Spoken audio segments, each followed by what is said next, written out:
apakah siswa-siswa tahun ajaran ini banyak ketinggalan pelajaran atau tidak? Dunia kita bulan Januari 2020 ke belakang itu udah nggak ada. Kalau saya bisa katakan turunkan ekspektasi sih. Tapi untuk kuartal yang baru nanti, karena sadar nanti kita akan belajarnya banyak dari rumah.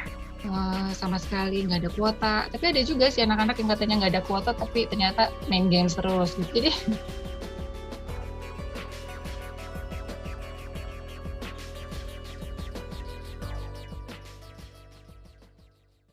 selamat sore teman-teman yang sudah bergabung dalam Apocalypse Zoom episode ini. Kita kali ini akan membahas tentang dunia pendidikan. Ini agak keluar sedikit dari kebiasaan kita di Apocalypse Zoom dan teman-teman cerah hati biasanya yang kemarin membahas dampak pandemi terhadap industri kreatif. Sekali ini kita mau membahas sesuatu yang lebih general, lebih umum, yang memang berdampak sama kita semua. Mungkin terutama buat kita-kitanya adalah soal pendidikan anak. Karena kan kita tahu ada banyak diskusi dari kemarin soal ini, cuman kita belum ada diskusi yang cukup cair, yang ada melibatkan orang tua juga, dan melibatkan dari psikolog juga, dan mungkin bahkan ada input dari pelaku homeschooling. Nah, makanya di sini kita udah ditemani sama beberapa teman, dan kita juga sekali ini moderatornya akan mengundang seorang bapak-bapak galau juga yang punya masalah dengan pendidikan di rumahnya.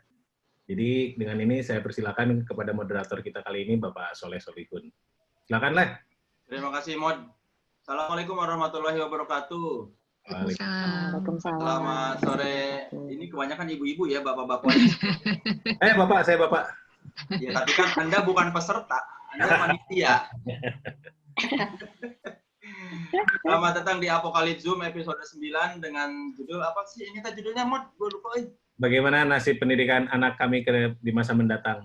Ya, itu dia. Bagaimana nasib pendidikan anak kami di masa mendatang. Saya Soleh Solihun yang akan menjadi moderator. Kalau saya sih, seperti yang tadi Kemal bilang, tidak terlalu galau sebetulnya. Cuma ya saya mah ikhlas aja lah, anak saya kehilangan pendidikan berapa bulan. Nanti juga udah gede, dia bisa. Cuma kalau kak saya, dari masa belajar di rumah ini bukan soal kurang ilmu atau apa. Anak jadi susah belajar. Karena di rumah tuh susah. Itu aja, disuruh, kalau saya dengar dari gurunya, si Igi tuh anak saya rajin, bagus di sekolah, leadershipin, tapi di rumah kok dia pemalas ya. Itu aja kalau saya. Dan sore kali ini kita akan mengundang ada 5 pembicara, dan saya undang saya perkenalkan dari paling atas saja ya, ini yang di layar kita di Zoom paling atas. Ada Mbak Luki Palupi. Jangan dimatiin dong videonya. Nah, saya mengenalkan, Anda mematikan. Aduh, bilang-bilang dong kalau mau kenalin. Kan tadi saya bilang, saya kenalin dari layar yang paling atas. Ini layar Anda paling atas. Ya ampun. Ya, Mbak Luki ini dari sekolah, apa Mbak? Saya lupa tadi. Dari sekolah Kembang. Oh, sekolah Kembang sama Mbak Lesti ya? Lestia. Ya, Mbak Lestia, Mbak Luki Palupi, dan ada di layar di bawah ini Mbak Lestia Primayanti di layar bawah saya nih.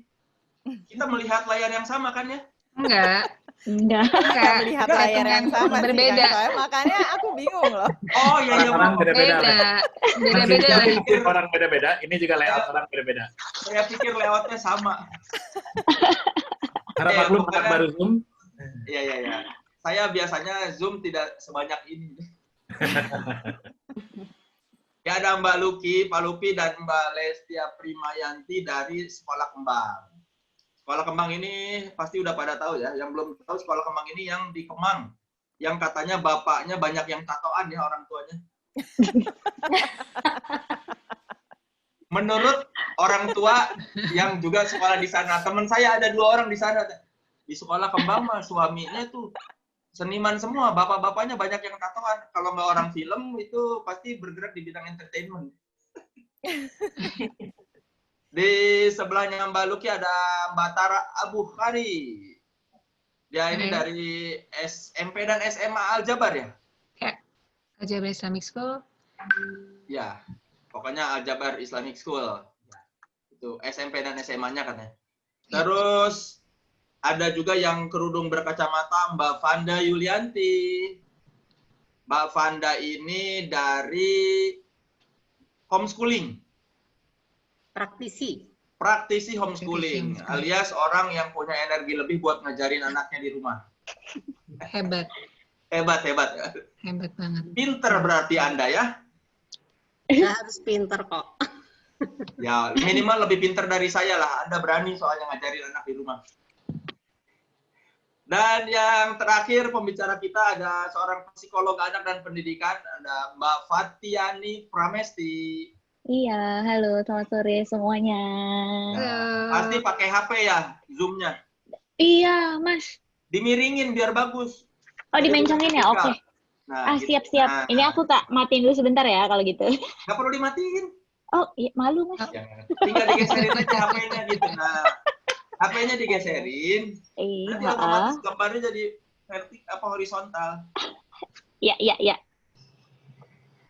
Oke, kita langsung ke yang agak sekolah level atas lah ya. Kan kalau itu SD ya. Mbak Luki dan Mbak Lesti SD kan ya? Iya. Dari Mbak Tara dulu deh. Kalau SMP dan SMA, bagaimana nih? Apakah perlakuannya berbeda dengan murid-murid SD ketika mereka harus belajar di rumah gitu? Bebannya seperti apa? Oke. Mungkin kalau dibandingkan sama teman-teman yang di lower grade, yang harus masih didampingi oleh orang tua, anak-anak yang kelas SMP pastinya sudah tidak mesti didampingi ya. Maksudnya mereka lebih independen, mereka lebih terbiasa menggunakan platform yang dipakai sekarang di online learning. Jadi seperti Google Classroom, Edmodo, and then mereka pakai Skype, apapun itu mereka udah biasa banget kan. Nah itu justru lebih gampang karena anak-anak ini tinggal diurus bagaimana mereka bisa lebih manage waktu, karena memang ada waktu-waktu susahnya kan kalau pada saat online learning ini tidak bisa kita sempat mencoba online learning-nya itu sesuai dengan jam sekolah, tetapi ternyata anak-anak overwhelmed. Jadi akhirnya kita buat waktu, dikurangi sedikit, tetapi terus kita juga adjust dengan dalam artian, kalau misalnya anaknya nggak ngumpulin hari ini, what happened, kayak gitu. Jadi sebenarnya a lot easier, lebih gampang dengan anak-anak kecil yang banyak saya dengerin tuh orang tuanya kayak kasihan banget gitu loh. Karena selain tadi itu, selain kita nggak ngomongin cuma devices yang dipakai, tetapi juga ternyata di balik itu, di keadaan rumah yang kayak Soleh bilang itu, anak-anak justru nggak konsen kalau di rumah, karena kan there's a lot of things yang bisa mereka pakai, mereka gunakan. Jadi much easier for kelas SMP sama SMA karena tadi independennya itu lebih sudah terbentuk kayak gitu. Berarti sempat jam normal tuh sesuai jam sekolah, online learning ya gitu? Iya, adjustment-nya banyak banget lah. Jadi pas pertama kali kan pada saat kita akhirnya online learning itu, akhirnya kita oke, ini gimana nih? Sekarang kita pokoknya bikin timetable-nya itu ya, timetable-nya sesuai aja ya. Terus ternyata nggak cuma anaknya yang capek, gurunya juga ini banget kan, karena kan kalau screen time terus-terusan itu kan lebih capek ya ternyata. Jadi nggak cuma anaknya yang overwhelmed, guru-gurunya pun tenaganya habis gitu. And then kita adjust lagi. Terus kita yang tadinya strict lah, tugas harus dikumpulin, misalnya hari ini kita kasih waktu yang lebih lama, misalnya seminggu tuh, ini ngumpulin minggu depan ya. Terus harus ada juga namanya balance antara yang interaktif dengan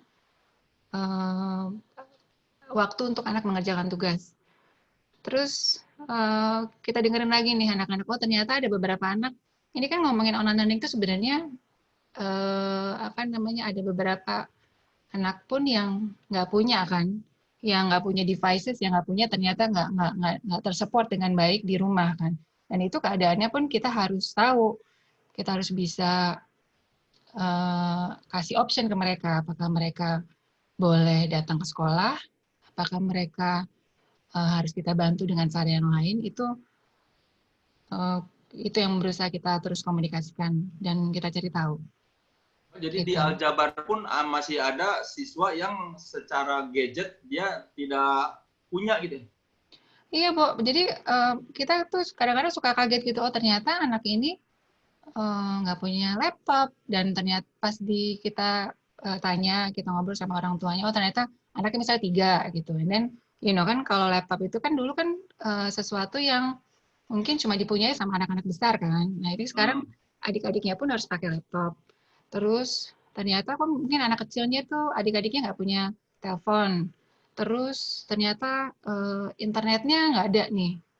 Mereka baru pindah, terus mereka sama sekali nggak ada kuota. Tapi ada juga sih anak-anak yang katanya nggak ada kuota, tapi ternyata main games terus gitu. Jadi gimana sih terus menggali, terus ngobrol, terus tanya.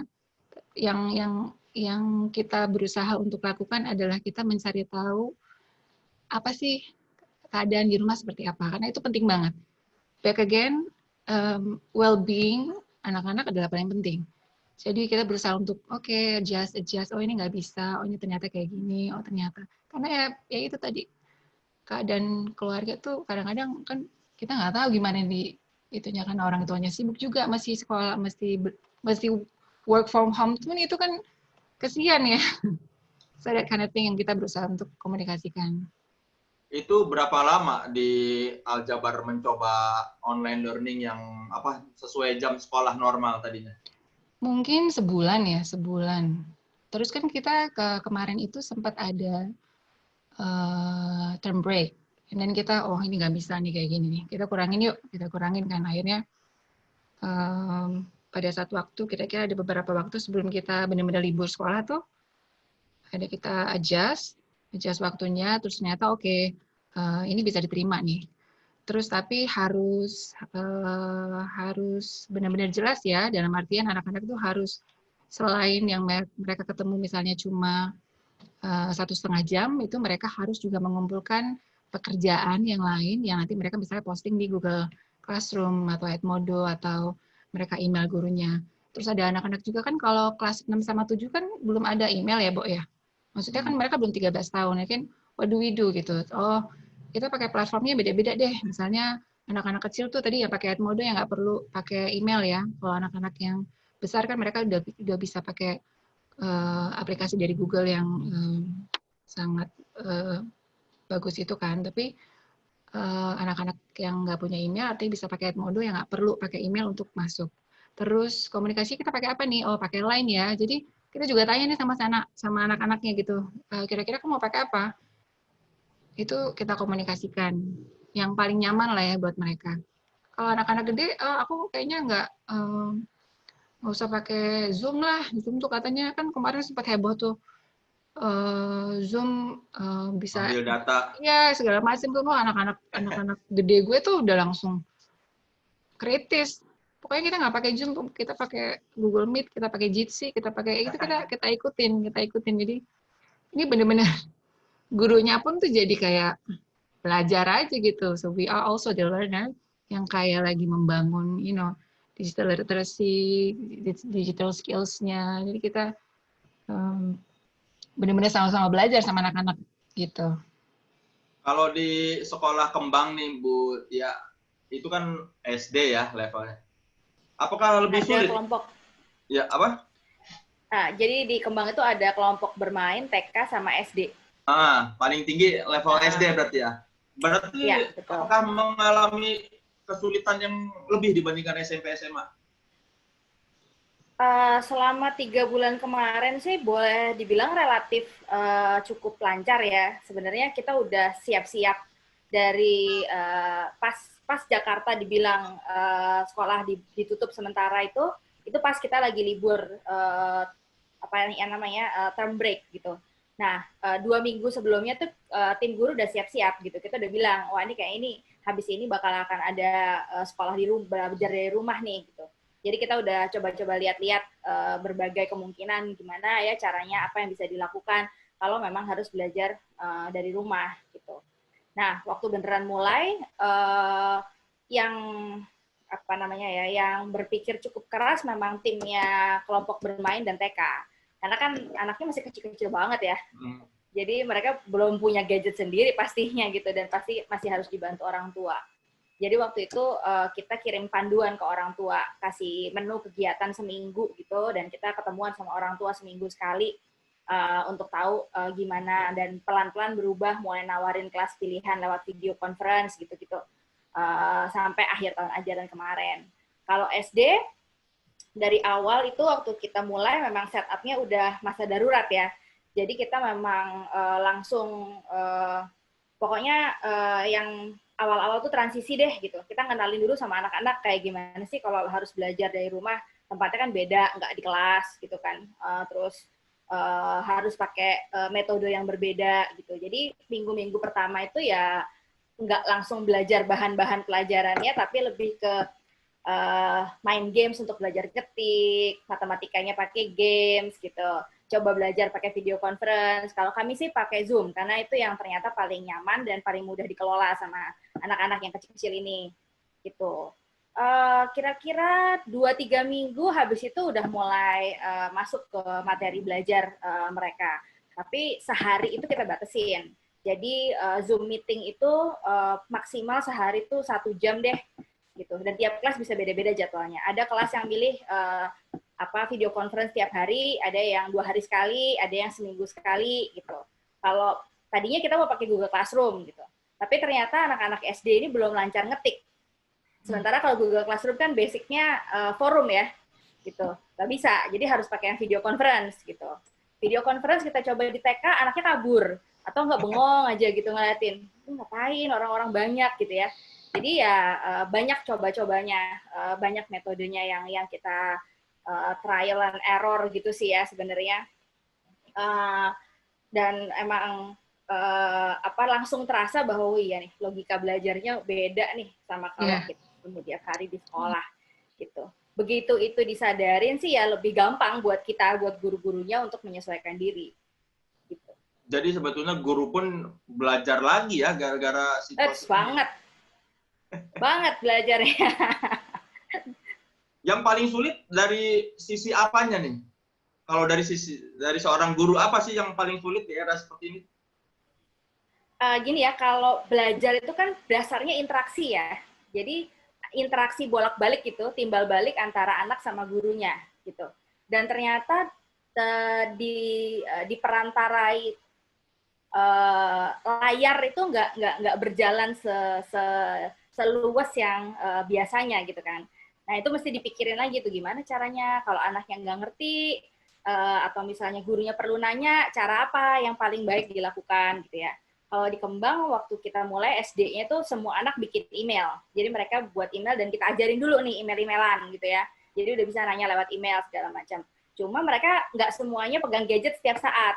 Jadi kadang-kadang kalau di email juga nggak langsung balas gitu. Nanti kadang-kadang dibilangin baca dulu ya sebelum besok gitu. Pas bukanya ya pas besok, pas mau ketemu gitu. Ya kira-kira masalah teknis-teknisnya seperti itu. Gitu. Kalau yang susah main Roblox kali. Ya bisa jadi ya. Biar ketemu teman. Yang susah juga menyadari bahwa ya ini kan beda cara belajarnya. Dan nggak bisa pakai harapan-harapan yang kemarin gitu, nggak bisa berharap kayak, itu harus tuntas gitu pelajarannya, atau anak-anak harus bisa ngerjain sebanyak kalau yang biasanya terjadi di sekolah gitu kan. Hal lain yang juga kami temukan sulit adalah anak-anak kangen banget sama teman-temannya, gitu, kangen sekolah. Jadi kayak minggu-minggu terakhir sebelum tahun ajaran berakhir, sampai sekarang sih itu masih ada lah kita dikirimin foto-foto anak-anak naik mobil mampir ke sekolah gitu. Terus nanti fotonya tiba-tiba nyampe ke gurunya gitu. Kayaknya kangen banget mereka gitu. Itu sih yang paling berat dan kita nggak tahu harus gimana. Nah kan kalau sekolah yang sebelum kita ke yang homeschooling, sekolah normal pasti kan sudah menyiapkan silabus nih. 1 semester ini. Di sekolah kalian bagaimana? Apakah silabusnya jadi banyak yang terlewat atau memang pada akhirnya tetap prakteknya tetap terlaksana tuh semua silabus yang direncanakan? Dari Mbak Lesti dulu deh. Mbak Tia, gimana? Enggak. Jadi boleh dibilang kita bongkar ulang sih. Kita bongkar ulang tujuan belajarnya apa, dipilih mana yang kira-kira paling memungkinkan kita lakukan dari jauh gitu ya. Yang paling dikenali dulu. Jadi kayak waktu awal-awal tuh bahkan mulainya dari apa yang anak-anak udah tahu gitu. Nggak belajar hal baru dulu. Gitu. Dan berubah, tujuan belajarnya semua berubah, cara belajarnya berubah. Jadi ya bongkar ulang lah kalau misalnya kita ngomongin soal silabus ya semuanya diulang, tapi tetap mikirin kira-kira yang terbaik buat anak-anak kayak gimana. Kalau di Aljabar gimana? Kalau yang kemarin itu kan kita tuh Maret mulai kan. Jadi fokusnya tuh sama kayak Mbak Tia tuh kita learning objektifnya apa dari tiap subjek kan. Itu tiap subjek itu kan sebenarnya punya kayak goals-nya apa kan. Jadi kalau dalam MOAP itu biasanya tuh setiap subjek itu ada empat goals berdasarkan kriteria yang berbeda. Nah itu kita tinggal nambahin oke, ini kriteria mana yang belum ada. Jadi adjustment-nya di situ. Maksudnya kriteria mana yang belum dicapai di satu semester itu. Jadi kita fokus ke satu kriteria, satu learning objektif yang dan maksimalkan di sana. Karena kan at the end tujuannya adalah anak-anak bisa mencapai objektif dari tiap subjek itu. Tapi kekhawatiran orang tua ketika jam belajar di sekolah itu jauh berkurang, apakah siswa-siswa tahun ajaran ini banyak ketinggalan pelajaran atau tidak? Gimana kalau dari guru? Ya balik lagi tadi ke situ ya, karena kita tadi memang fokusnya ke learning objektifnya, dalam artian kalau misalnya si anak-anak matematika itu misalnya untuk understanding-nya dia mesti mencapai ini dan itu at least tercapai itu dulu tuh Leh. Jadi goals dari tiap subjek itu harus tercapai. Nah untuk tahun ajaran baru ini kan kita nggak pasti lagi nih, udah siap-siap buat masuk ke sekolah apa segala macam, nggak boleh lagi kan, nggak boleh masuk sekolah. And then what we do is like carefully planning. Jadi kita cang-cang lagi nih learning objektif yang tadi itu untuk dilakukan, untuk make sure tiap minggu itu anak-anak mencapai itu. Jadi karena udah tahu kan ya yang terjadi adalah semester lalu itu seperti apa. So kami mencoba untuk tadi lebih menguraikan learning objektif yang tadi yang harus kita capai itu lebih ke waktu-waktunya. Jadi udah tambah jelas sih sebenarnya ya, udah tambah jelas kayak gitu. Mbak Tia gimana?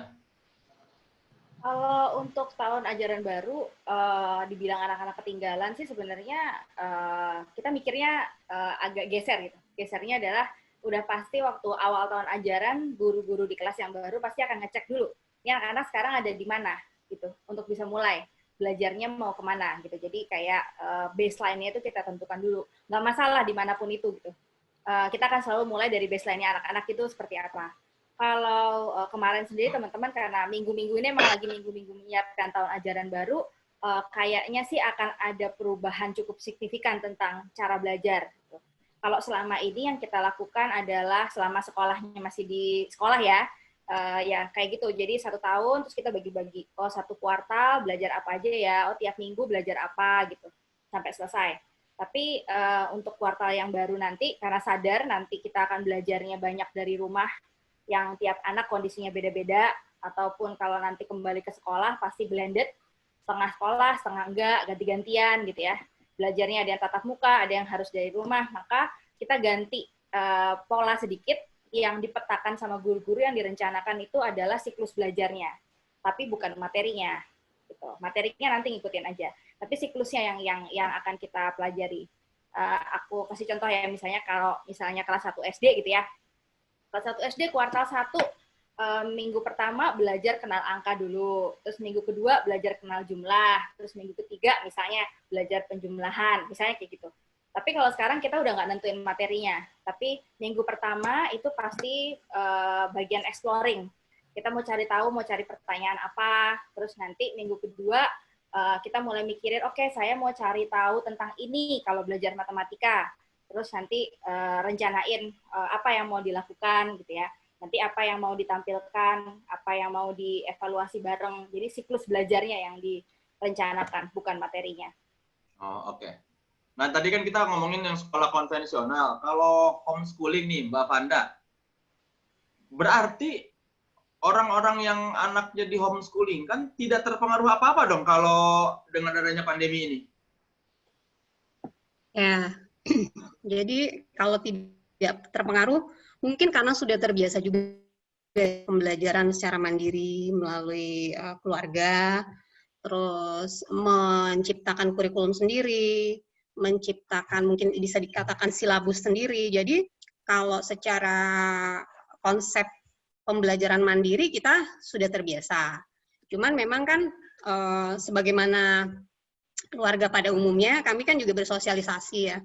Kadang-kadang kan itu pertanyaan-pertanyaan umum yang soal sosialisasi ya. Jadi kalau terkait dengan sosialisasi, tentu aja anak kami juga yang homeschooling merasa jadi sedih juga karena tidak bisa bertemu dengan teman-temannya sesama praktisi gitu kan, karena mereka kan biasa untuk berkumpul berkegiatan gitu loh, berkegiatan apapun yang berhubungan dengan minat mereka, biasanya itu mereka berkumpul diskusi, entah itu hunting foto atau apa sebagainya gitu ya, itu yang akhirnya juga jadi apa ya, sama dirasakan sama anak-anak yang sekolah umum, kehilangan waktu untuk bertemu teman, itu sama.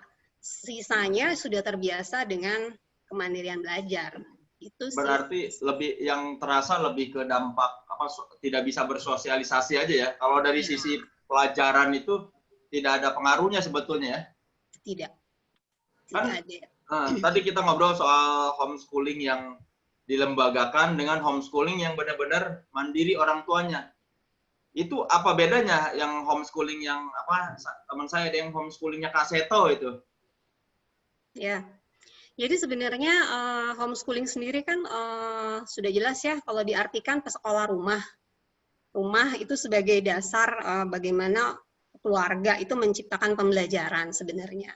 Cuma memang di Indonesia banyak praktisi pendidikan yang mungkin sudah punya nama gitu ya, akhirnya menciptakan itu ya tujuannya memang untuk membantu orang tua yang mungkin juga bingung gitu untuk menjalankan apa sih homeschooling yang sesungguhnya gitu. Karena di luar negeri sendiri tidak ada homeschooling itu dilembagakan, benar-benar mandiri keluarga yang bergerak ya tanpa adanya campur tangan pihak lain.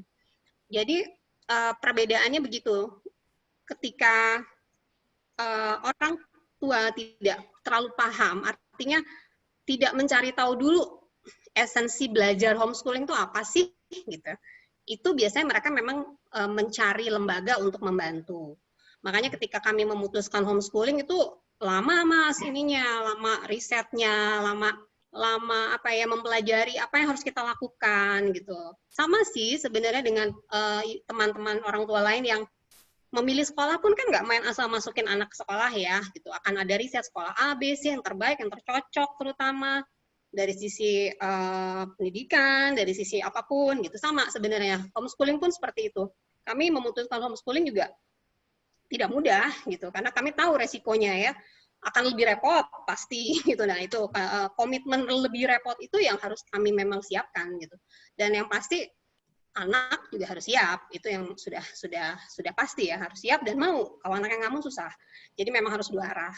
Nah, kembali lagi ke lembaga, yaitu mungkin banyak orang tua juga yang akhirnya belum memahami sebenarnya homeschooling itu apa sih gitu. Jadi ya yang diketahui adalah ada lembaga A, B, C yang bisa mengakomodir sistem atau konsep homeschooling gitu. Padahal bagi yang mandiri seperti kami itu agak mungkin merusak persepsi gitu bahwa homeschooling itu memang sejatinya tuh memang di rumah gitu. Itu Mas Soleh. Kalau orang tua yang homeschooling mandiri seperti itu, bagaimana memutuskan bahwa semester ini belajar ini, tahun ini belajar ini, terus apakah si anak sudah memenuhi targetnya atau, nah itu ukurannya tuh gimana sih menetapkannya? Nah, ini sebelum sampai ke ukuran, sebenarnya saya tuh mau menjelaskan perbedaan. Ini kan isu-isu school from home dan akhirnya homeschooling kadang rancu ya. Jadi kalau pertama school from home dulu mungkin sedikit saya singgung gitu. Itu kan seperti yang tadi Mbak Tara sama Mbak Tia katakan, sekolah tetap berperan kan di situ. Kendalinya tuh tetap ada pada sekolah, ya kan?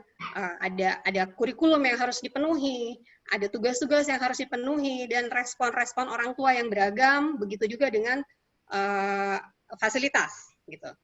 Karena kendali ada di pihak sekolah, dan akhirnya semua jadi belajar. Ini saya tadi mencatat beberapa poin dari Mbak Tia sama Mbak Tara, sebenarnya hampir mirip. Akhirnya ketika sekolah jadi sama-sama belajar, guru sama-sama belajar, begitu pula dengan homeschooler. Kami di sini kendali ada di tangan keluarga.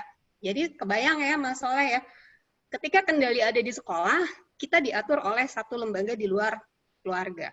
Tapi kalau homeschooling, kendali ada di tangan keluarga. Jadi kita nggak punya target yang harus dipenuhi sesegera mungkin.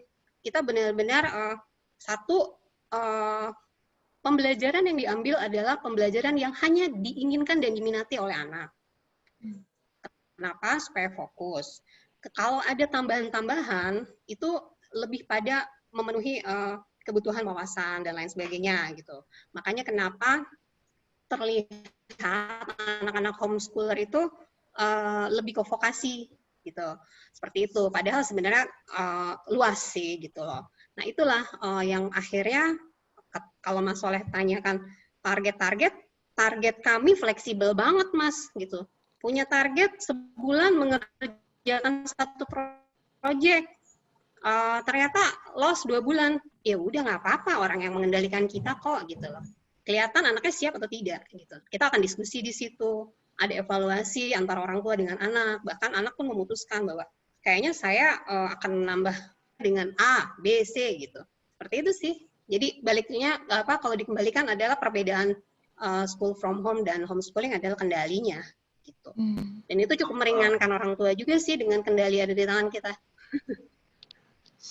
Menguras energinya seperti apa sih? Saya baru anak belajar online aja udah capek. Apalagi ini yang homeschooling. Seperti apa energi orang tua yang terkuras mengurusi anak yang homeschooling?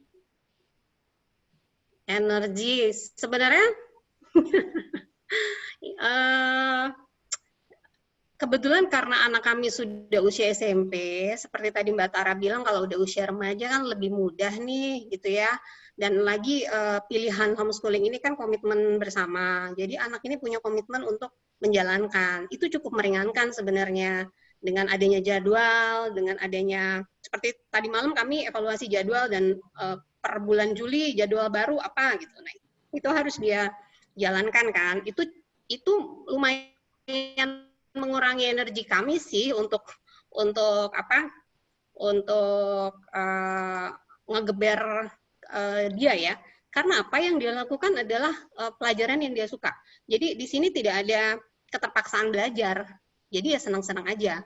Yaitu tadi seperti saya kembalikan, berbeda dengan ketika pelajaran itu datang dari sekolah hanya dikerjakan di rumah. Karena kan mungkin gitu dari sekian banyak pelajaran kan nggak semuanya anak-anak suka. Semuanya mereka bisa gitu. Nah, itu perbedaannya.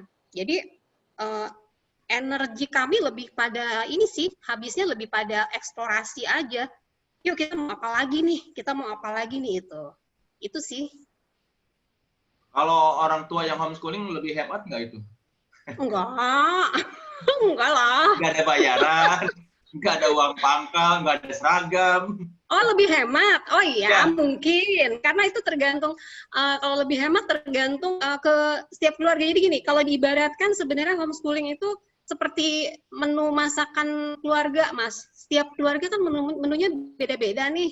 Nah, ada yang kalau sehari harus mengeluarkan dana banyak untuk masak misalnya. Ada yang hanya cukup dengan 100.000 misalnya. Nah, itu kira-kira kalau dianalogikan seperti itu. Jadi kalau dibilang lebih hemat, ya tergantung apa nih anaknya. sukanya jalan-jalan keliling dunia ya lumayan ya, tapi kalau misalnya senangnya cuman eksplorasi di halaman belakang gitu kan murah gitu. Jadi memang sama aja kayak sebenarnya gini loh, ini masalah tempat aja. Sama aja kayak ada sekolah yang mahal, ada yang sekolah yang sedang mungkin ya middle, atau mungkin yang memang free gitu. Sama, begitu juga dengan homeschooling, setiap keluarga memilih kita mau kemana, kita budgetkan berapa itu beda-beda gitu. Dulu kenapa memutuskan untuk homeschooling? Yang utamanya karena apa? Dulu anak kami sih SD lulus sekolah formal. Dari dulu memang kepingin banget homeschooling, lebih pada yaitu kami bermimpi ingin custom aja untuk pendidikan itu. Kalau bisa kita ciptakan sendiri, kenapa enggak sih gitu. Dan itu kan sebenarnya butuh kekuatan support juga ya. Makanya kan banyak cari tahu, terus menemukan website yang memang orang tua praktisi yang sudah lebih dahulu gitu, bahkan anaknya tidak pernah sekolah sama sekali, sekarang sudah kuliah gitu. Itu menguatkan juga akhirnya gitu. Jadi memang balik lagi sih kecocokan ya. Kami merasa cocok ketika kami bisa mendesain sendiri pola pembelajaran seperti apa sih yang anak kami bisa jalankan gitu sih. Cocok nggak cocoknya sih Mas, betulan cocok. Dan semuanya dikerjakan oleh Anda dan suami ya, Mbak Fanda? Betul. Tanpa ada guru les atau apa? Belum ada. Nggak bisa bilang nggak, belum memerlukan saat ini kan. Karena seperti tadi Mbak Tara bilang, online learning itu kan sekarang udah banyak ya gitu. Anak saya bisa kursus animasi online, dia bisa punya komunitas online animasi WhatsApp grup karena grupnya itu, karena online-nya dia bisa belajar bahasa gitu online, bisa banyak sih, matematika dan lain sebagainya. Jadi belum perlu ada guru langsung yang datang ya. Kalau gitu tips apa yang bisa Anda berikan buat kami orang tua yang kaget nih, tiba-tiba harus lebih banyak merhatiin belajar anak di rumah? Dari Anda yang memang 24 jam dedikasinya pada homeschooling. Ya, sebenarnya sih tadi sama kayak Mbak Tia bilang, akhirnya jangan berharap seperti yang sebelumnya. Target-target itu, ya kalau saya bisa katakan turunkan ekspektasi sih. Bagaimana anak juga kan terpaksa harus menjalankan sekolah di rumah ya, tanpa kesiapan. Padahal kami yang homeschooling pun mempersiapkannya jauh-jauh hari gitu. Ini kan mendadak harus seperti itu. Jadi orang tua dan mungkin pihak sekolah juga ya menurunkan ekspektasi gitu loh. Anak tidak terlalu dikondisikan tidak seperti ketika di sekolah. Ekspektasi kepada anak, ekspektasi kepada diri sendiri untuk orang tua gitu loh. Jadi mindsetnya udah bukan anak saya ada di sekolah harus enggak, anak saya ada di rumah, terima gitu. Dia mau main saat ini belum bisa belajar, terima. Itu sih sebenarnya. Itu satu. Yang kedua, manajemen keseharian sih Mas. Jadi mulai membiasakan manajemen keseharian. Itu yang sebenarnya juga sudah kami lakukan. Karena itu membantu anak-anak juga jadi belajar disiplin sebenarnya, jadi mereka juga dan itu anak-anak dilibatkan ya. Walaupun anaknya masih SD mungkin sudah dilibatkan, yuk kita buat jadwal kalian belajar yuk sama-sama supaya nyaman. Nah itu nanti nggak tahu gimana ya. Saya melihatnya akan ada pengaruhnya ketika dia sudah kembali lagi bersekolah. Dia jadi lebih tahu bagaimana sih ini cara-cara ibu guru di sekolah gitu. Untuk ini itu mereka akan belajar kan ketika di rumah pun akhirnya dibiasakan seperti itu. Kayaknya sih seperti itu ya, kalau saya bilang ekspektasi dan manajemen keseharian sih yang penting sih saat ini. Mbak Fatih, kan kalau dari sisi ilmu psikologi anak, bagaimana sih sebetulnya menghadapi anak kan kalau tadi kata Mbak Fanda diturunkan ekspektasi yang tadinya jam anaknya senang belajar, kalau di rumah jadi agak males. Sebenarnya kita sebagai orang tua harus seperti apa menghadapi anak yang malas belajar di rumah itu? Oke. Di jam sekolah, kalau jam di luar jam sekolah sih udah. Ini jam-jam yang biasanya mereka rajin. Tapi kok di rumah? Nah, betul, oke. Ya, jadi memang sebenarnya mau starting point saya dulu nih ya, Mas Soleh ya. Kalau psikolog pendidikan atau psikolog anak itu kan selalu menempatkan posisi profesinya ada di tengah-tengah. Tengah-tengah siapa? Tengah-tengah antara orang tua, terus ada pihak sekolah, terus habis itu ada si anaknya itu sendiri, gitu ya. Jadi kalau misalnya tadi nih, sebenarnya apa yang diceritakan sama Ibu Tara, Ibu Lestia, Ibu Vanda, itu tuh benar-benar isu-isu yang belakangan ini tuh banyak banget disampaikan gitu sama klien-klien saya di klinik gitu, yang telekonsul ataupun yang langsung gitu. Tantangan terbesarnya iya betul, bagaimana sih kok anak-anak sekarang yang tadinya di sekolah rajin banget atau kata guru-gurunya rajin tuh sekarang di rumah mendadak nggak rajin gitu ya. Sebenarnya menurut saya baik orang dewasa maupun anak-anak ini tuh sekarang lagi fase atau sedang ada di fase adaptasi gitu ya. Perubahan yang gede banget gitu. Nah, di fase adaptasi ini sangat lumrah kalau misalnya anak-anak tuh menampilkan perilaku yang tidak biasanya gitu. Ada satu quotes yang saya terngiang-ngiang terus nih di kepala, salah satu muse saya, seorang psikolog bilang, dunia kita dunia kita bulan Januari 2020 ke belakang itu udah nggak ada. Gitu. Sekarang kita udah ada di fase yang lain gitu, yang kita nggak pernah kenal sebelumnya. Jadi apa-apa yang sebelumnya ada, kayak misalnya tadinya anaknya rajin gitu, terus sekarang kok enggak, itu jadi hal yang ya lumrah-lumrah aja gitu, at certain degrees ya, gitu. Jadi enggak apa-apa sih kayaknya kalau misalnya tadinya anaknya rajin, nggak rajin gitu. Mungkin tipsnya tadi yang Mbak Vanda sudah sampaikan, yang paling penting ini semua psikolog akan bilang yang sama nih kayaknya. Manajemen waktu jadi hal yang penting atau kunci berat gitu ya.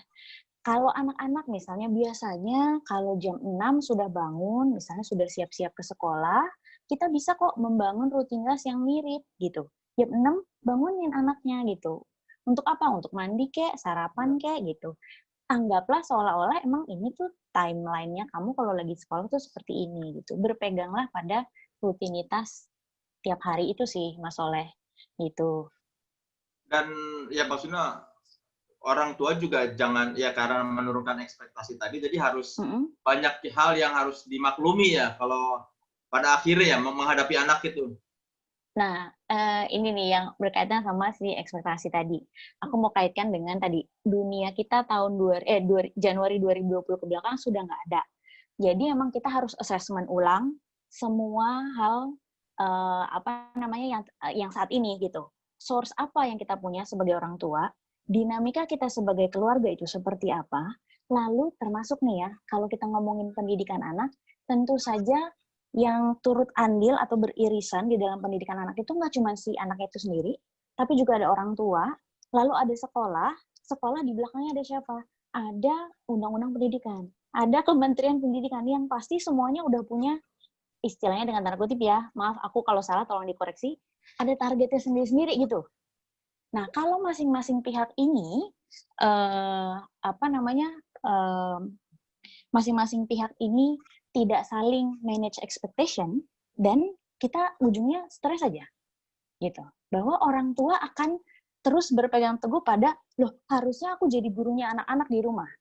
Harusnya aku bisa nih menggantikan peran guru anak-anak di sekolah, gitu. Padahal sebenarnya nggak gitu. Nah, tadi melumrahkan atau manage expectation areanya jadinya di situ, Mas. Gitu. Oh iya. Nah, ini buat saudara-saudara para penonton yang mau bertanya, silakan tinggalkan komen di kolom chat ya. Kalau mau nanya nanti, kalau sudah banyak biar saya bacakan. Tulis saja pertanyaannya buat siapa, dan ya silakan ditulis. Udah pada ngerti di bawah tuh. Kalau yang belum bisa pakai kolom chat, di bawah ada chat ya.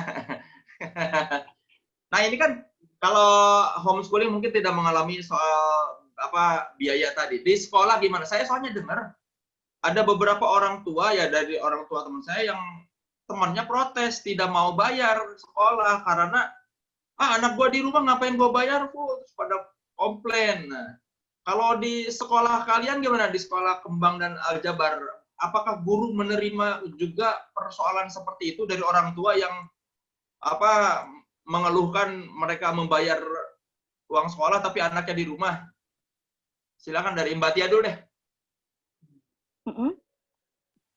Gimana, Mas? Mbak Lestia, ada aja sih. Kirain Fatia, sorry.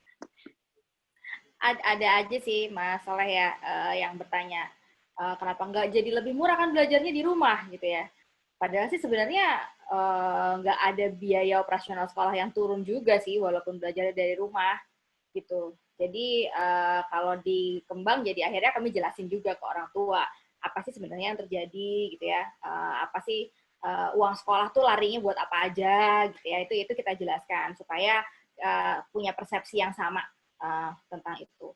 Walaupun mungkin saya nggak nyalain juga kalau misalnya ada aja sekolah yang mungkin ya udah nggak diapa-apain, anaknya cuma dikasih tugas sama disuruh ngumpulin gitu ya. Mungkin aja sih orang tua akan mengeluh gitu. Itu sangat dimungkinkan. Saya rasa sih sebenarnya karena lagi jauh-jauhan nih perlu effort lebih sih untuk membangun rasa percaya gitu ya, untuk sama-sama yuk kerja bareng-bareng. Jadi daripada apa ya kayak saling nyalah-nyalahin atau saling menuding kamu lebih beruntung atau saya lebih untung, kayaknya kalau kita lihatnya sebagai ini masalah bareng-bareng, dikerjain bareng-bareng, lebih oke sih hasilnya. Kalau di Aljabar gimana?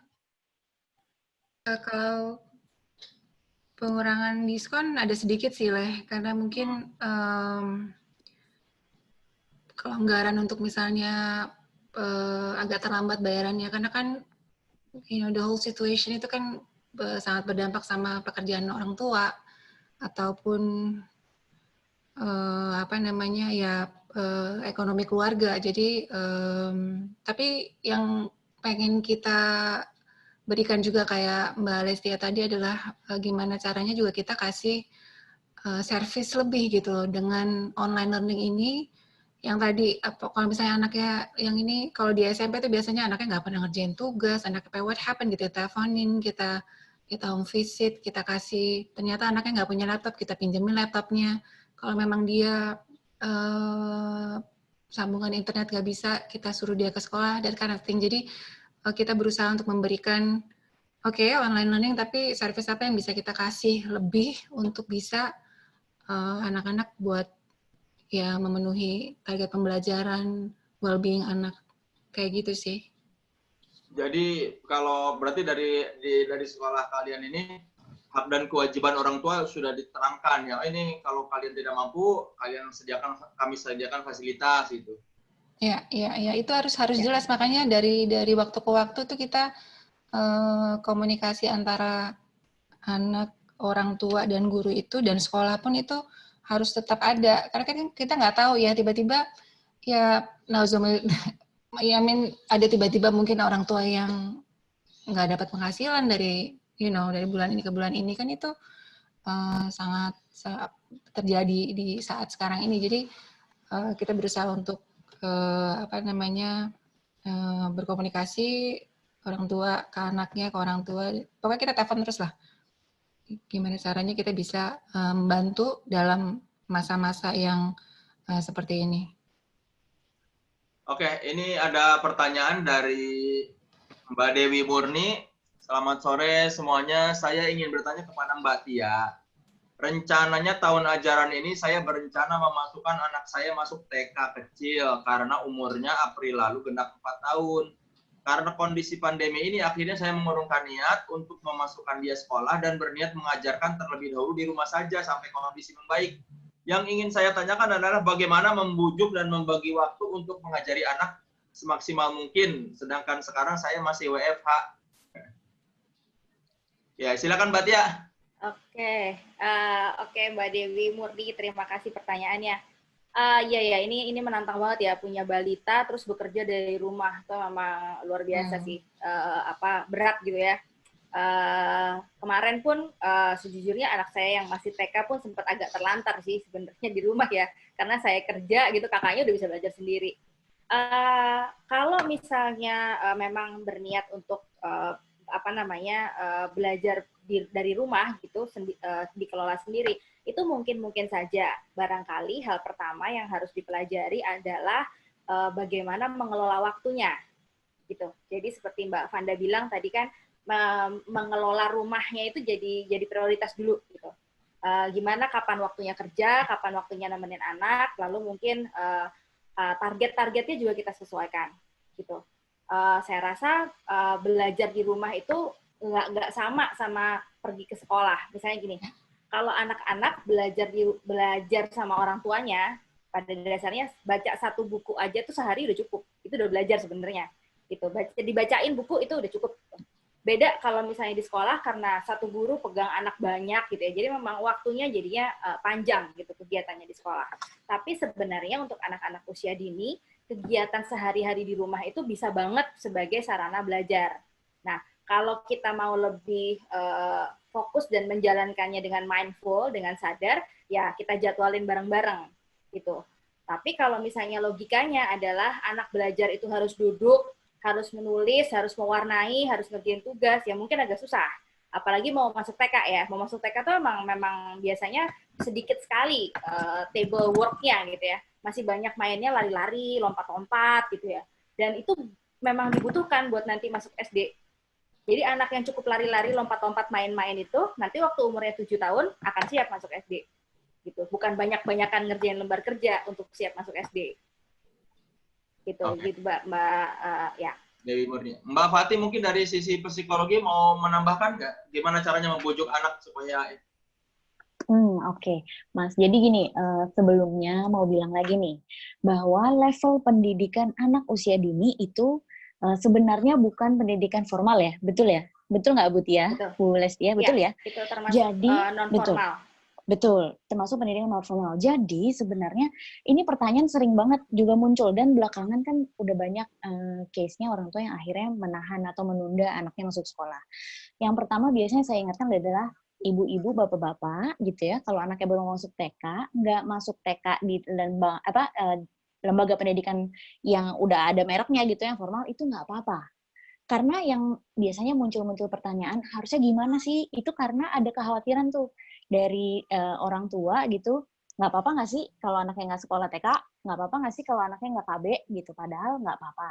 Sejauh tadi, bener banget aku setuju sekali dengan pernyataan Bu Tia. Intinya kalau level pendidikan anak usia dini itu memang kita sebisa mungkin memberikan stimulasi di semua aspek, termasuk bergerak terutama dan bermain gitu.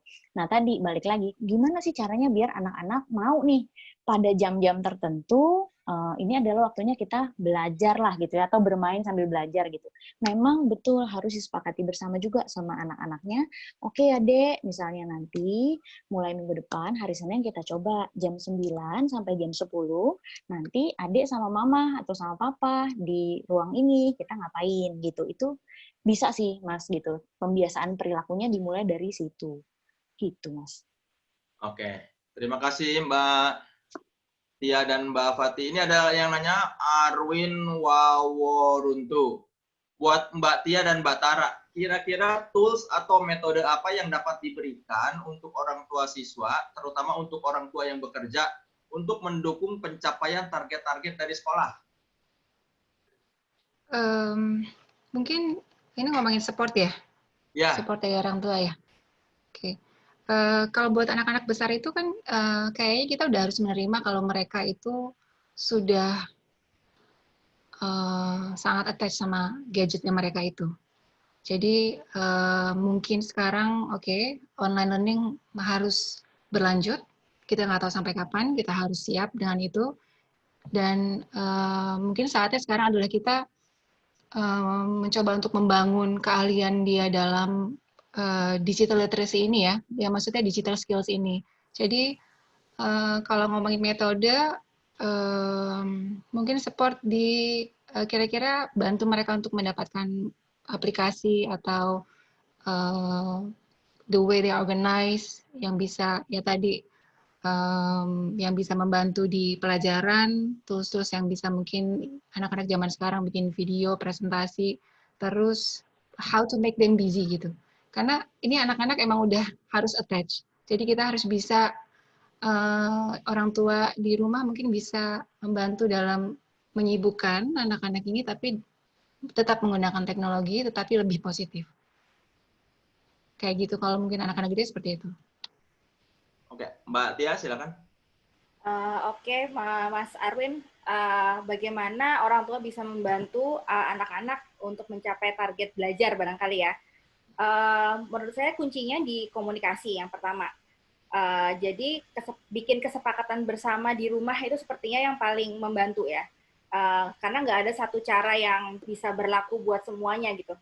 Ini harus disesuaikan dengan keadaan di rumah. Jadi untuk anak-anak yang mungkin sudah SD, SMP, SMA gitu sudah bisa dilakukan untuk latihan duduk bareng. Mungkin hari ini kegiatannya mau apa aja, kapan saja gitu ya, dan sama-sama belajar konsisten gitu sama jadwal yang sudah disepakati.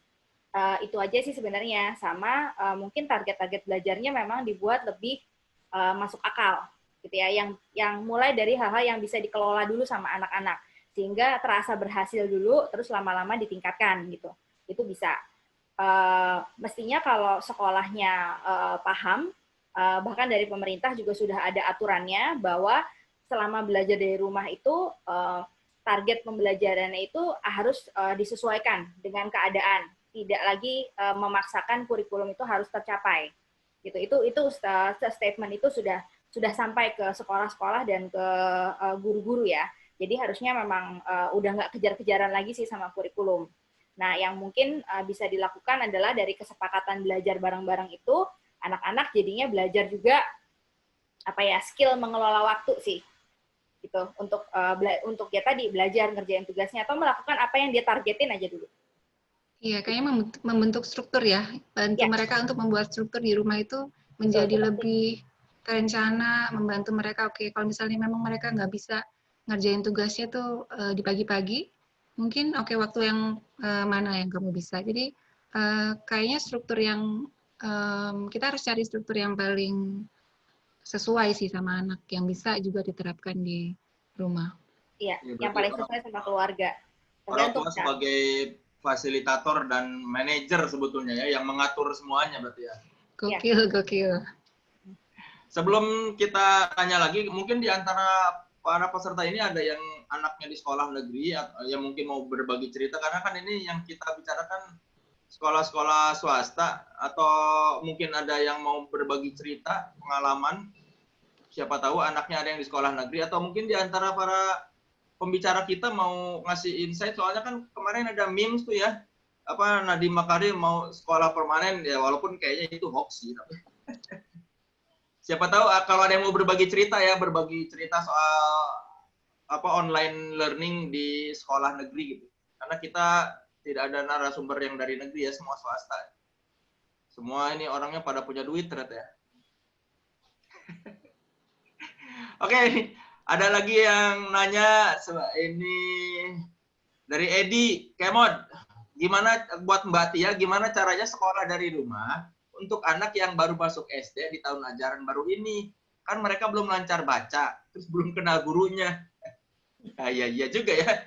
Kalau yang selama ini online learning kan udah pada kenal gurunya, ini sama orang aja belum kenal, suruh belajar. Gimana nih, Mbak Tia? Ya, itu PR banget. Jadi mungkin kalau dari orang tua bisa bantu dengan ngobrol ya sama pihak sekolah, ngasih info juga nih anaknya tuh paling enak atau paling gampang, paling suka gitu ya caranya, sehingga gurunya juga punya bahan gitu buat kenalan. Kalau dari sekolah-sekolah, mestinya sekolah juga mulai mengembangkan strategi gimana nih caranya supaya anak-anak kenal sama gurunya, apakah home visit, apa drive thru, udah ada di sekolah gitu ya. Pokoknya sebenarnya variasi metodenya tuh bisa banyak banget, kirim video gitu ya, macam-macam. Tapi itu perlu dilakukan. Jadi kalau mungkin untuk anak-anak yang baru masuk SD, sebulan pertama itu masih masa perkenalan, cara belajar gimana, SD itu kayak apa gitu ya. Jadi jangan terlalu berharap dulu anaknya bakal duduk manis gitu langsung bisa. Begitu juga dengan belajar membaca. Belajar membaca itu kan prosesnya panjang ya, nggak sehari langsung bisa gitu ya. Dan di kelas 1 memang waktunya belajar baca. Jadi kalau kelas 1 masuk belum bisa baca, ya nggak apa-apa. Maka harusnya metode-metode belajarnya pasti disesuaikan dengan anak-anak yang mungkin sebagian belum pada bisa baca gitu. Itu nggak apa-apa. Kalau dari rumah, yang bisa terus dilakukan sama orang tua adalah terus-terusan mengekspos anaknya sama bacaan atau ngasih stimulasi. Bacain buku berarti lebih sering, baca bareng sama anaknya. Bukan belajar babi bu bebo gitu, bukan. Tapi bacain buku lebih sering dan lain-lain. Berkomunikasi juga sih sama guru gitu ya. Ini harapannya apa? Apakah anaknya udah diharapkan bisa baca? Kalau belum, kok tugasnya harus sudah bisa baca gitu. Itu selalu bisa dikomunikasikan sih sebenarnya. Gitu. Tapi juga harus disadari sama orang tua, sepanjang tahun besok itu memang waktunya si anak belajar baca. Antara umur 6 sampai 7 atau 7 sampai 8 itu memang waktunya anak belajar baca. Jadi ya kalau belum langsung lancar nggak apa-apa gitu sampai nanti naik kelas 2. Oke, ya. Terima kasih. Ini ada pertanyaan dari Irfan Lubis buat Mbak Fatih. Bagaimana antisipasi untuk anak berkebutuhan khusus? Tantangan terbesar bagi kami jika homeschooling justru pada anak kami yang berkebutuhan khusus, di mana lingkungan sekolah justru sangat membantu perkembangannya. Oke, baik. Jadi pertanyaannya Pak Irfan Lubis ya, terima kasih pertanyaannya.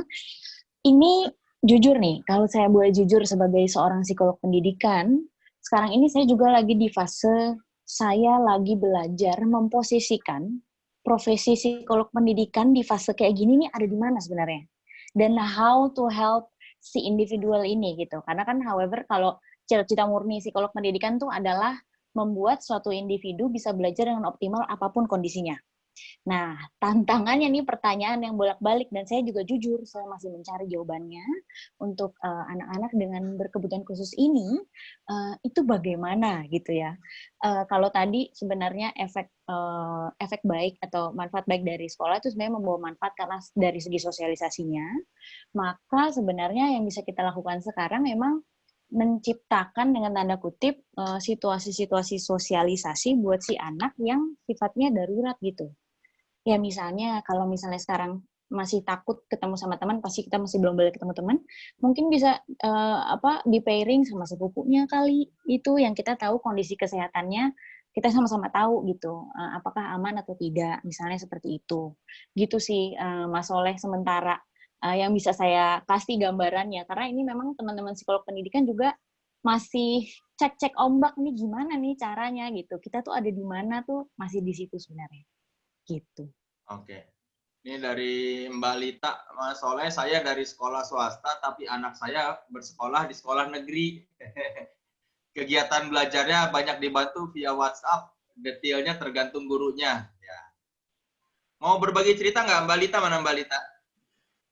Ya, boleh ya. Coba seperti apa sih? Ya, silakan udah di-unmute tuh. Kalau yang sekolah negeri gimana Mbak Lita? Kalau sekolah negeri, ini dari pengalaman anak saya sendiri ya, karena dia sudah SMP, jadi memang benar-benar tergantung gimana orang tuanya mendisiplinkan dulu. Kalau dari sekolah memang komunikasinya terutama via WhatsApp. Jadi anak itu pagi-pagi itu akan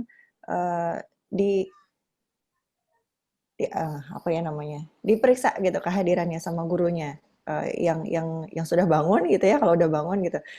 Yang belum bangun tuh akan dibangunin sama gurunya. Kalau dia belum nulisin namanya di grup WhatsApp, itu orang tuanya yang akan dicolek lewat WhatsApp juga sama gurunya. Bu, anaknya belum bangun ya, gitu. Bisa nggak tolong ini gabung sama kelas sekarang. Nah, jadi kelas per kelas itu pengendaliannya itu lewat WhatsApp.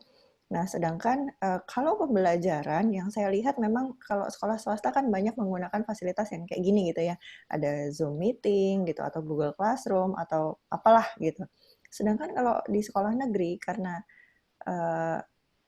di kelas anak saya tuh ada 10 anak KJP yang artinya mereka secara ekonomi butuh support. Jangankan laptop ya, yang sebetulnya ketika untuk ujian nasional mereka harus menitipkan laptop di sekolah untuk disetting karena tadinya ujian nasionalnya itu akan berbasis komputer gitu. Itu mereka sudah sulit. Gadget pegangan mereka itu adalah HP. Itu pun ada yang HP-nya minjem ke tetangganya gitu. Jadi seperti ini tuh benar-benar jauh dari harapan. Yang bisa dilakukan anak-anak untuk belajar adalah panduan via WhatsApp, bagaimana apa yang sih yang harus dikerjakan, tugasnya apa, lalu difoto, terus kemudian dikirimkan ke grup WhatsApp. Lainnya ada juga lewat Google Form, misalnya ini ada tugas tertulis, nah ini nantinya juga ketika anak menjalani ujian, mereka juga pakainya Google Form. Lainnya lagi, ya kalau tugas selain tertulis, anak ada bikin sesuatu, terus kemudian direkam, kemudian dikirimkan lagi-lagi via WhatsApp. Jadi memang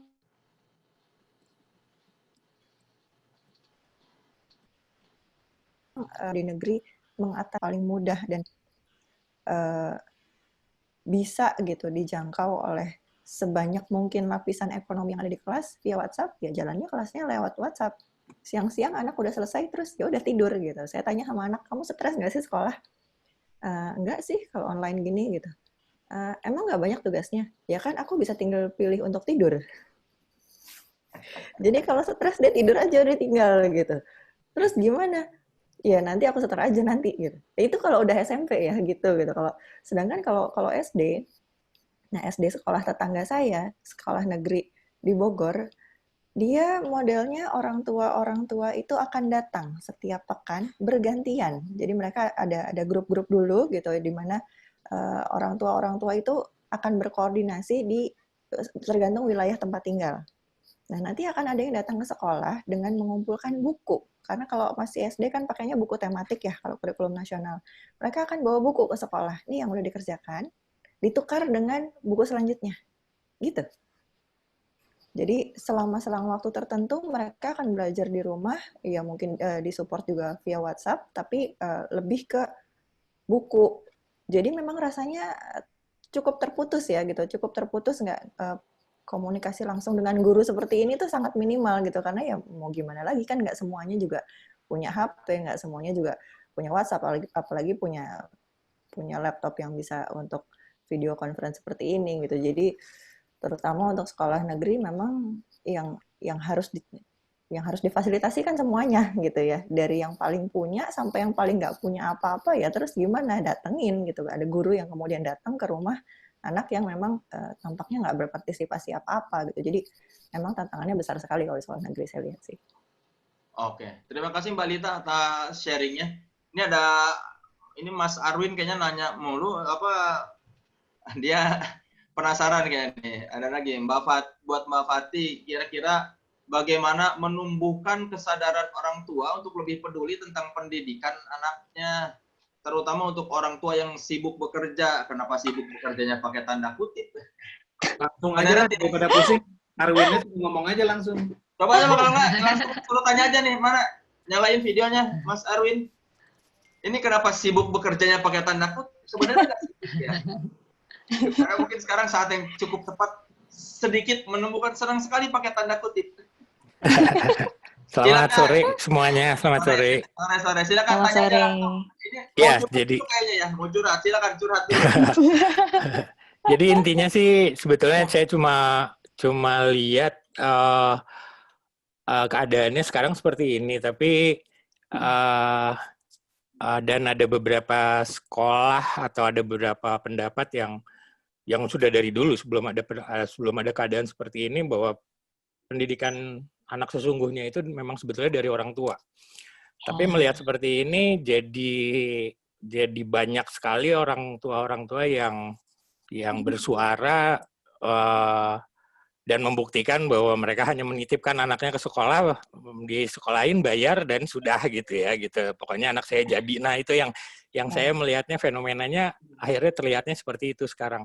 Tapi ya mereka juga cari duit juga, yang dalam tanda kutip sibuk bekerja itu, Mas Soleh gitu ya.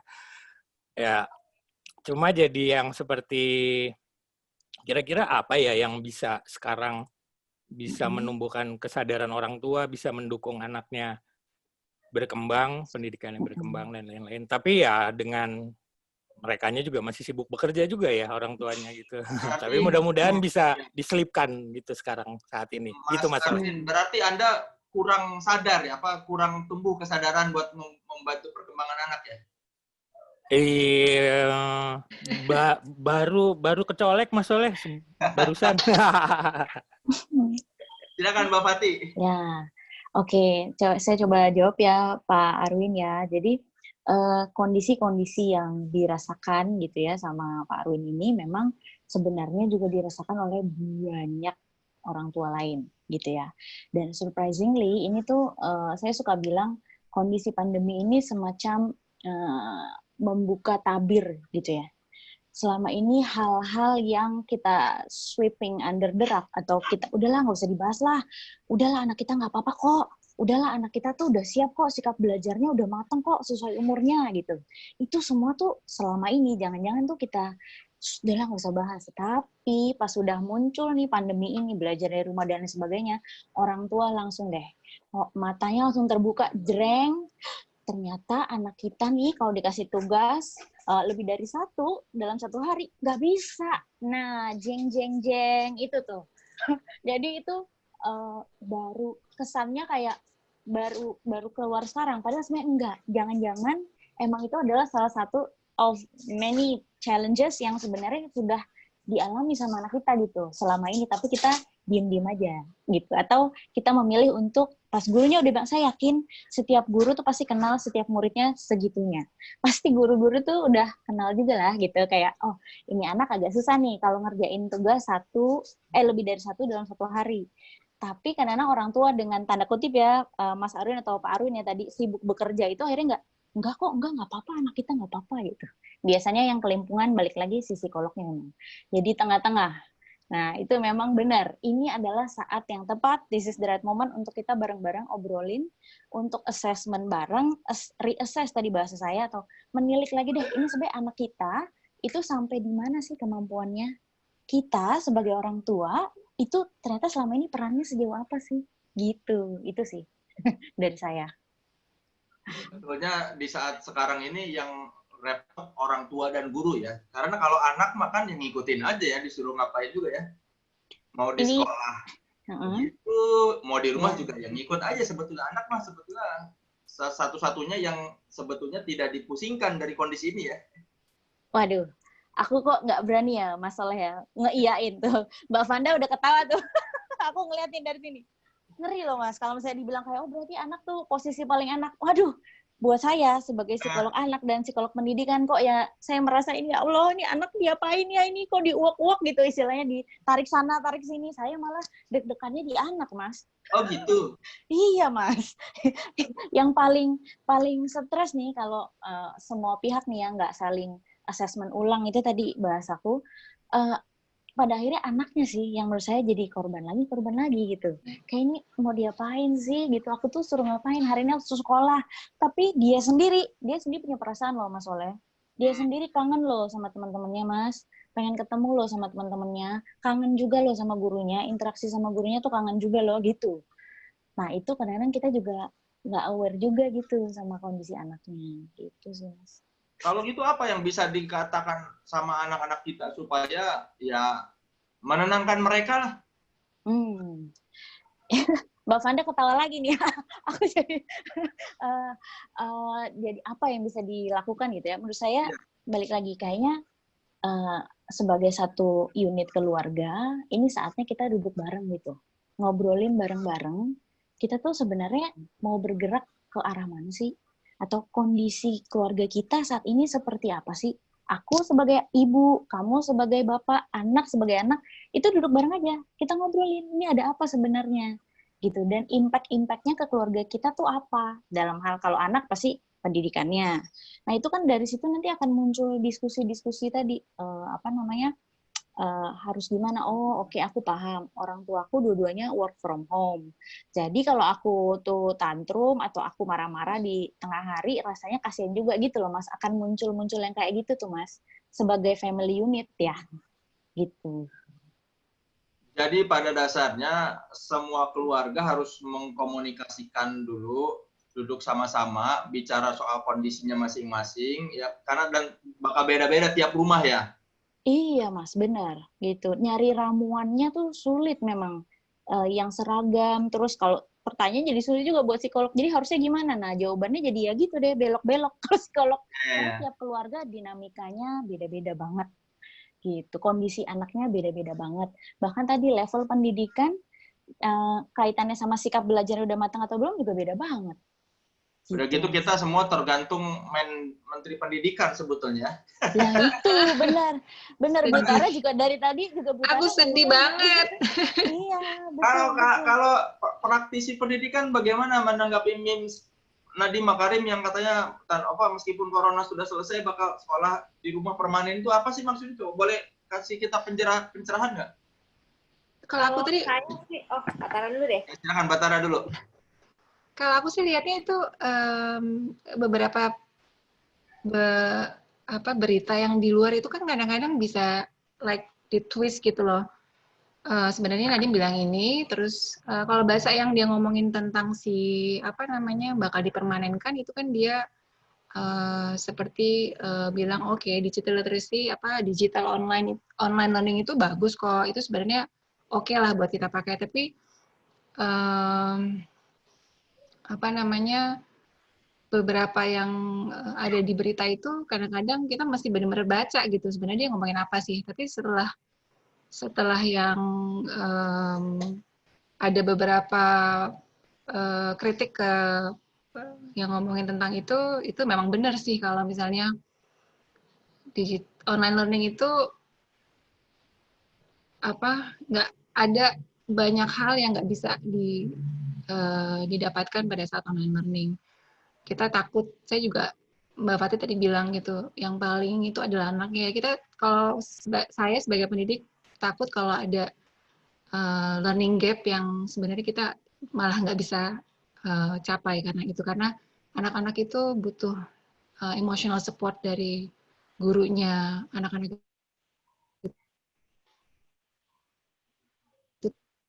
tadi social interaction itu kan yang mereka butuhkan nanti. Kalau kita ngomongin tentang masa depan untuk bekerja, that's what they need, social interaction seperti itu ya. Kalau aku sih pengennya sekolah, Mas Soleh. Pengen sekolah buka aja. Mbak Tia gimana? Oke, ya kemarin aku juga sempat baca gitu ya Mas, tapi kayaknya emang yang dimaksud Mas Menteri ngomong gitu tuh bukannya terus sekolah ditutup gitu, enggak. Tapi kita mulainya dari sini deh ya. Pertama, hampir atau sebagian besar orang yang saya tahu mengira bahwa pandemi ini akan berakhir dalam hitungan bulan. Yeah. Boleh raise hand loh di sini kalau misalnya merasa akan berakhir dalam hitungan bulan. Faktanya enggak. Faktanya kita mesti nunggu vaksin, basically. Untuk ngembangin vaksinnya butuh 18 bulan. Untuk produksi vaksinnya butuh berapa lama? Untuk distributing vaksinnya ke hampir semua orang di dunia ini sampai semuanya tercover dan cukup untuk bikin herd immunity berapa lama? Maka dugaan saya cara hidup yang baru nanti ini akan berjalan sampai nanti semuanya ke-cover gitu ya, bisa jadi lebih lama dari yang kita duga. Bukan cuma hitungan bulan, bisa jadi 4 tahun ke depan. Nah, kalau 4 tahun ke depan, mau nggak mau, cara belajarnya kan kayak tadi Fatih bilang ya, yang kemarin tuh udahlah berlalu gitu. Kita nggak bisa lagi wishful thinking gitu bahwa itu akan kembali. Apapun yang kita lakukan selama 4 tahun mendatang untuk beradaptasi dengan dunia ini, termasuk mengadaptasi belajar gitu ya, itu akan kita pakai terus sampai nanti kita semuanya sudah punya herd immunity, sampai COVID-nya udah nggak jadi ancaman lagi. Apa yang kita lakukan selama 4 tahun ini itu akan mempengaruhi hidup kita gitu. Jadi kalau sekarang yang istilahnya blended learning, belajarnya itu gabungan antara online dan ketemu tatap muka, sampai nanti boleh sekolah tiap hari full day, ini tetap akan terus dipakai. Gitu. Karena sebenarnya saat ini saya tahu bahwa di Indonesia itu infrastrukturnya itu belum sampai ke ujung-ujung, gitu ya. Pengetahuannya juga belum sampai sana, sehingga saat ini, hari ini, banyak sekali anak Indonesia yang nggak bisa belajar karena harus belajar jarak jauh. Gitu. Tapi sebenarnya menurut saya, ke depannya yang akan dipikirin adalah gimana caranya supaya semuanya bisa belajar dengan aneka metode. Barangkali habis ini yang dipikirin pemerintah adalah gimana memastikan semua tempat punya cukup infrastruktur untuk belajar jarak jauh. Gitu. Itu nggak mungkin selesai sekarang. Nggak mungkin kita bilang bahwa oke, kan sekarang nggak bisa nih, nggak berhasil nih belajar jarak jauh. Ya udah, kita nggak usah belajar jarak jauh. Nggak bisa gitu. Kita pasti akan pakai belajar jarak jauh. Ibaratnya gini ya, dulu nggak semua ada listrik. Gitu. Ya kan lama-lama semuanya dibikin jadi ada listrik. Gitu ya. Memang itu dibutuhkan untuk belajar. Dan terutama mengingat saat ini kualitas guru di Indonesia pun belum bagus-bagus amat. Untuk ngejar sampai semuanya bagus, itu butuh waktu lama sekali. Minimal 20 tahun kali. Nah, terus 20 tahun ini anaknya gimana? Dibiarin aja, belajar pakai guru biasa-biasa aja. Sebenarnya cara paling cepat adalah memastikan bahwa infrastruktur untuk belajarnya sampai ke ujung-ujung.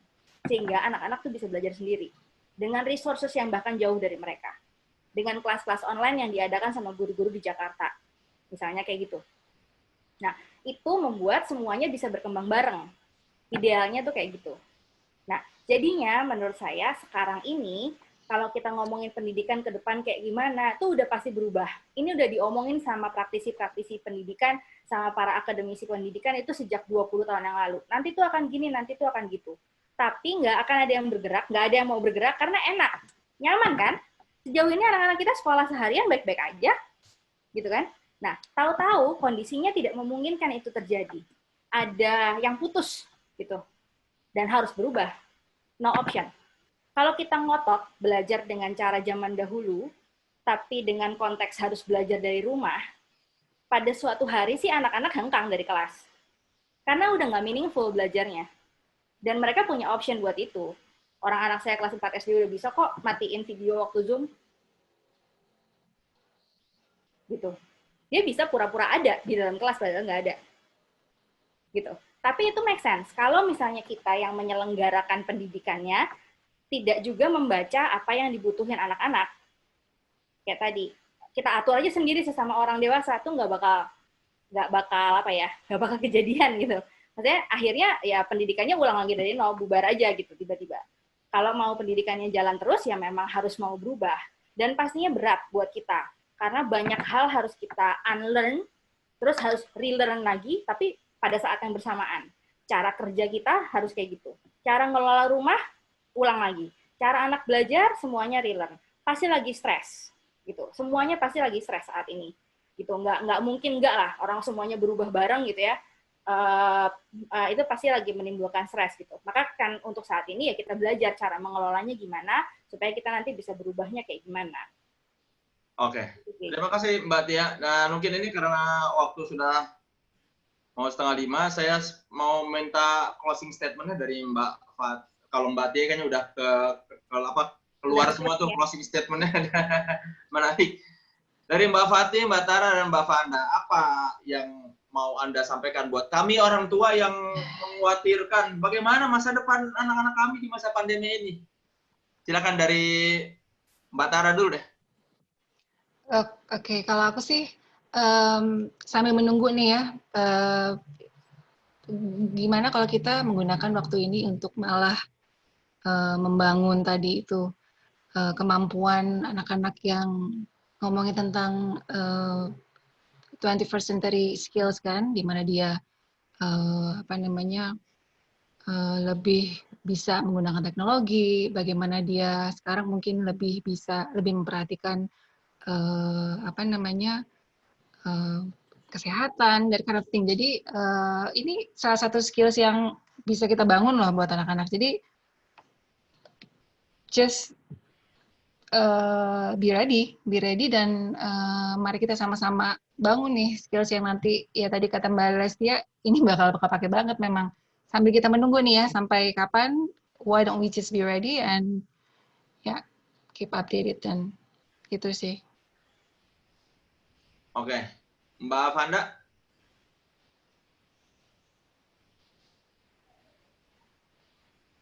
Anak-anak kita tuh rasanya terlalu pesimis ya.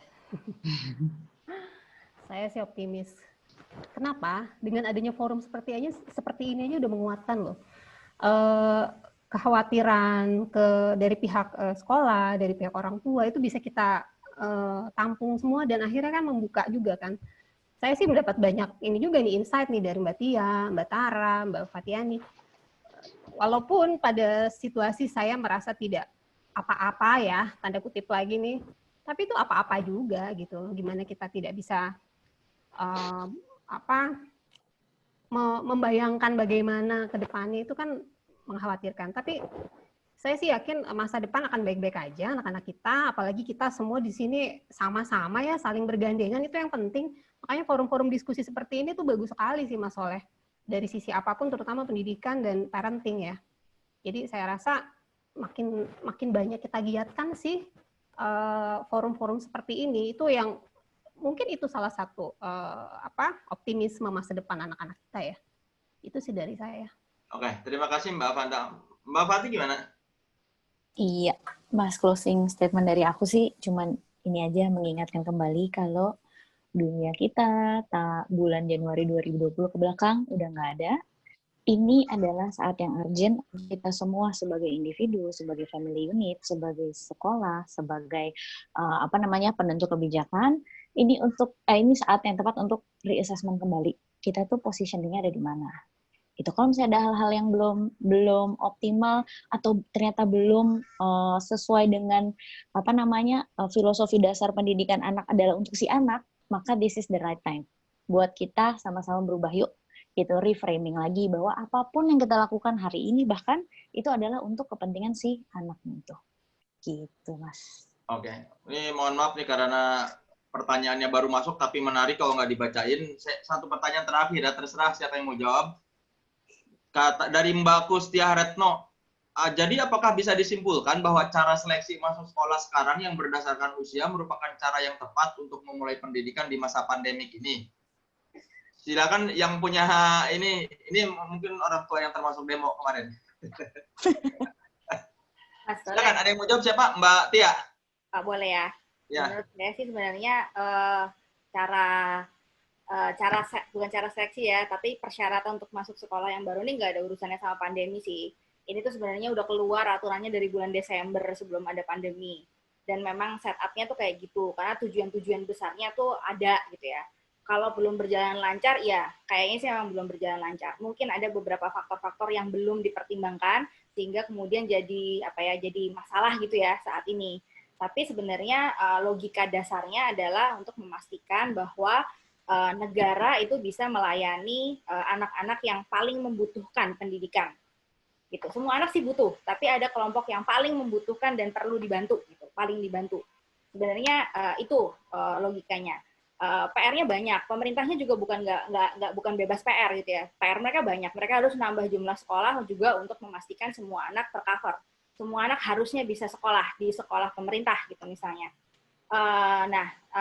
Ini pasti baru gitu ya. Ini logika yang baru sama sekali. Misalnya contohnya adalah dengan menghapuskan ujian gitu. Kenapa sekarang seleksinya berdasarkan umur? Salah satunya adalah setelah ujiannya dihapus, ini bisa berlaku murni. Ya udah, karena nggak ada ujian, ya udah sekarang berdasarkan umur, which is itu kuasi random gitu ya, paling adil lah sebenarnya. Cuman memang sekali lagi saya perlu bilang bahwa ini nggak ada hubungannya sama pandemi sih. Ini perubahan baru tentang paradigma pendidikan juga yang harus kita pelajari dengan atau tanpa pandemi. Gitu. Okay. Bahwa sekarang tujuan belajarnya adalah untuk life skill, bukan buat ujian. Banyak loh yang kehilangan tujuan hidup gara-gara ujian dihapus. Masa sih? Wih, banyak banget Mbak Tara. Iya, yang biasanya kita lihat di ada siswa-siswa kesurupan gara-gara menghadapi ujian, sekarang tidak ada, bagus loh. Ya, saya sih juga termasuk yang pro nggak ada ujian ya gitu. Tapi ternyata waktu masih ada ujian kita sering lihat di berita tuh. Iya. Siswa kesurupan menghadapi ujian, kan sekarang nggak ada, bagus lah. Oke, karena waktunya sudah hampir habis, jadi terima kasih saya ucapkan buat Mbak Luki Pak Luki dari Sekolah Kembang dan Mbak Lestia Primayanti, Mbak Tara Abu Hadi dari Al Jabar Islamic School, ada Mbak Fanda Yulianti dari rumahnya sendiri. Ya karena tidak mewakili institusi apa-apa Anda kan. Mandiri, saking mandirinya Anda tidak ada institusi di belakangnya. Pak Fatihani Pramesti dari psikolog psikolog anak dan pendidikan. Ya, betul Mas. Jadi intinya yang bisa kita ambil bahwa ini bukan hanya PR dari guru atau PR dari murid, tapi bukan juga PR dari Mas Menteri. Ini PR kita semua yang punya anak ya. Jadi kalau dari semua narasumber ini pada intinya setiap keluarga harus memikirkan dan mengatur sendiri seperti apa yang cocok untuk keluarganya. Ini mungkin pelajaran paling penting yang bisa kita ambil dari Mbak Fanda sebagai homeschooler. Jadi setiap rumah tuh tahu bagaimana menghadapi anaknya karena setiap anak kan berbeda ya, dan ada poin penting tadi bahwa kita harus menurunkan ekspektasi Jadi kalau kemarin-kemarin ya wajar karena anak bisa berapa jam sekolah, sekarang cuma paling fokus berapa jam. Jadi ya kita harus memaafkan lah kalau anaknya sekarang belum bisa pembagian kali ya. Baru bisa kali-kalian. Anak saya soalnya ngaku, Bapak aku nanti gimana kelas 3, aku kan pembagian belum lancar. Jadi ya ini mungkin saatnya kita semua legowo dan ya kan ya jangan hanya menyalahkan guru atau menyalahkan sekolah, tetap harus bayar tapi dikasih jam pelajarannya sedikit ya. Ini semua sedang mencoba mencari, kalau menurut Mbak Fatih bahkan psikolog pun masih memikirkan ini ya. Bagaimana menghadapi semua ini? Anda yang psikolog jangan sampai bingung dong. Nah itu Mas, itu sebenarnya yang aku tuh berusaha ya. Maksudnya kadang-kadang orang tuh, maaf ya aku nambahin sedikit nih jadinya. Kadang orang berpikir kalau udah jadi psikolog terus udah maha dahsyat gitu, hidupnya tuh udah maha sempurna lah gitu. Padahal enggak juga gitu. Ya, jadi intinya bahwa kita ini tidak pusing sendirian. Jadi kalau Anda merasa Mari pusing rame-rame ya. Jangan khawatir ya. Jangan berkecil hati, jangan bersedih hati. Anda tidak sendiri. Jadi banyak orang tua di luar sana yang memang juga pusing. Yang tidak pusing adalah orang tua yang homeschooling. Iya juga. Sama pusing. Ya, itu karena Anda dari dulu udah terbiasa. Jadi mungkin Anda yang orang tua homeschooling bisa bilang, nah sekarang lo rasain. Ya, pada akhirnya kita bisa hanya berdoa saja. Semoga Bill Gates sudah bikin virus ya. Sesuai teori konspirasinya ya. Ya, sesuai teori konspirasi elit global ya. Ya. Ya, kan yang bisa menenangkan anak adalah orang tuanya. Jadi silakanlah dicari cara bagaimana menenangkan anaknya supaya sabar gitu. Sekolah nanti kamu kalau sekolah tiap hari pasti pengen libur banyak ya. Dikasih libur banyak pengen sekolah kan. Ya, terima kasih sekali lagi para pembicara dan para peserta yang sudah menghadiri sesi Apokaliptum ini. Saya kembalikan kepada tuan rumah, silakan Mas Edi. Oke, terima kasih banyak untuk semua yang sudah berpartisipasi. Kita tahu tentunya di satu sesi diskusi ini kita nggak mungkin langsung dapat jawaban. Cuman paling enggak semoga obrolan ini bisa jadi inspirasi, jadi masukan untuk semua pihak, baik praktisi pendidikan, pelaku homeschooling, dan terutama untuk para orang tua. Bahwa kita semua sama-sama bingung, mari kita sering-sering berdiskusi seperti ini supaya semakin terang jalannya ke depan seperti apa. Terima kasih, sampai jumpa lagi di Apokalips Zoom berikutnya. Semoga kita bisa mengadakan diskusi yang lebih menarik lagi berikutnya. Terima kasih semua. Terima kasih. Terima kasih.